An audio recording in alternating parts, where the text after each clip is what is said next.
Here's another thing about Christianity that is so unhealthy for people's minds, and they don't seem to realize it. So from an outsider's perspective, the way Christians celebrate that this other guy thousands of years ago died for their poor decisions or their poor choices, like, so they're off the hook. I mean, talk about infantilizing, right? Talk about keeping someone in a childish mindset, right? I mean, I'm going to tell you a story from my dad's childhood that he used to tell us. So he and his brother, my Uncle Shelley, when they were like 5 and 7, were set to the task of painting their family fence, big roller. And at one point, my dad got in his head this bright idea: why don't I paint the dog? The big hairy dog. And so he did. He painted his dog bright yellow. And then when, like, you know, the shit was hitting the fan with his parents, my dad said, "Oh, it was Shelley. He did it." And at first, my grandparents believed him, and then eventually they realized, no, my dad had painted the dog.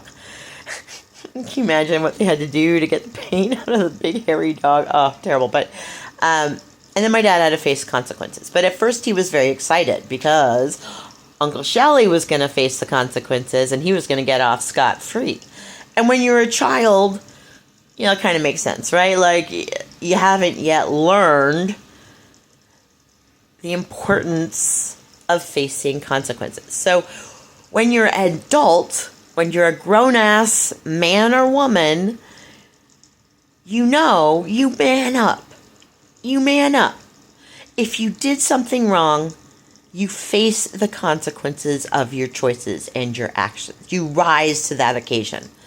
You don't foist it off on someone else like when you were a kid. No, you say, okay, I'm a grown-ass man or woman.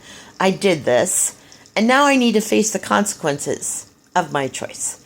That's what adults do, right? So the whole religion keeps these people, especially the men, I think, in this sort of infantile, we call it infantilized or childish mental state of like, ooh, I got away with it because that guy, you know, he took it for me.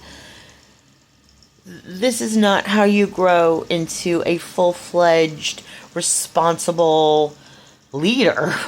I mean, none of these men should be leading shit. They're dangerous, right? You face the consequences of your actions when you're a grown-up.